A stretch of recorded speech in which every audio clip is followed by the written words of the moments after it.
ఎక్కడి నుంచి వచ్చారండి? నేను పాడేరు నుంచి వచ్చాను సార్. పాడేరు నియోజకవర్గం మాది. ఓకే, ఇప్పుడు పవన్ కళ్యాణ్ గారు రీసెంట్ గా మీ పాడేరు ప్రాంతానికి వచ్చారు. ఏమైనా అభివృద్ధి చేసినట్టు కనిపించిందా? అంత పేపర్ ప్రచారం ఏనంటారా? లేదు సార్.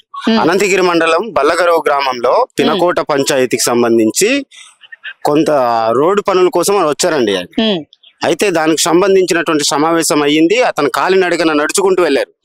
అట్నుంచి తిరుగు ప్రయాణంలో బల్లగరువు నుంచి 1 కిలోమీటర్ దూరంలో ఒక ఊరు వస్తుందండి. ఒక చిన్న పల్లెటూరు అది. అక్కడ సుమారు 48 మంది విద్యార్థులు ఉంటారు. స్కూల్ భవనం బాగోలేదు, బోరు లేదు, అక్కడ బాత్రూమ్ సౌకర్యం కూడా లేదు. చూసారు, చూసి నోట్ చేసుకుని వెళ్ళిపోయారు. నాకు తెలియదండి, చూసి నోట్ చేసుకుని వెళ్ళిపోయారు. ఇప్పుడు సొంత ఖర్చుతో చక్కగా స్కూల్ భవనము నిర్మాణము అవంతా బాగా పునర్నిర్మాణం చేస్తున్నారు. బోర్ కూడా తీపిచ్చారండి. సొంత ఖర్చులతో ఇప్పుడు ఆల్రెడీ పనులు జరుగుతున్నాయి. అక్కడ జరిగిపోయిందండి. ఇది జరిగిపోయింది. బోర్ తీయడం జరిగింది. స్కూల్ భవనానికి సంబంధించినట్టు ఈ ప్రహారీ, ఈ బాత్రూములు ఇవన్నీ కూడా క్లియర్ అయింది. స్కూల్ భవనం అయితే ఇంకా కన్స్ట్రక్షన్స్ అవుతుంది.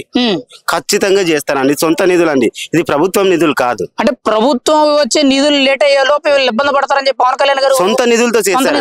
మీరు వెళ్ళి చూడవచ్చు కూడండి. మరి అలాంటి నాయకుడు అసలు ఓట్ పర్సెంటే లేదండి. ఒక రకంగా చెప్పాలంటే మీరున్న ఏరియాలో పవన్ కళ్యాణ్ అనే వ్యక్తికే కానీ జనసేన పార్టీకి అసలు ఓటింగే లేదు. మరి అలాంటి ఏరియాకి వచ్చి మీకు మంచి చేస్తున్నాడు అంటే ఆయన ఏం ఆశిస్తున్నాడండి మీ దగ్గర? ఒకటే అండి, గిరిజనులు ఎవరిని అంత ఈజీగా నమ్మరు. నమ్మితే ప్రాణాలు ఇచ్చేదాకా వదిలిపెట్టరు. ప్రాణాలైనా ఇచ్చేస్తారు వాళ్ళ కోసం. అలాగే ఫస్ట్ జగన్మోహన్ రెడ్డి గారు మభ్యపెట్టేసి ఆ నమ్మేలా చేసుకున్నారు గిరిజనుల్ని. కానీ ఇప్పుడు అతని విషయం బయటపడిపోయింది. అయితే పవన్ కళ్యాణ్ గారి గురించి మాత్రం ఒకటి అనుకుంటున్నారు గిరిజనులు. ఒకటే, అక్కడికి వచ్చేసి అతను చేసేటటువంటి విషయాలన్నీ చూశారు. ఇంటెలిజెన్స్ వర్గాలు హెచ్చరించిందండి, నక్సలైట్ల నిఘా ఉంది, ప్రమాదం ఉంది అని చెప్పినా కూడా మొండి ధైర్యంతో సుమారు అక్కడ ఒక 50,000 మంది జన సైనికుల్ని నాయకుల్ని తరలించాడు బల్లగరువు దగ్గర. అంత దమ్ము ధైర్యం ఎవరికి ఉందండి? పవన్ కళ్యాణ్ గారికి ఉంది. కాబట్టి ఆ సత్తా, ఆ శక్తి ఇప్పుడు గిరిజనులు పట్టారు. అతను నమ్ముతున్నారు.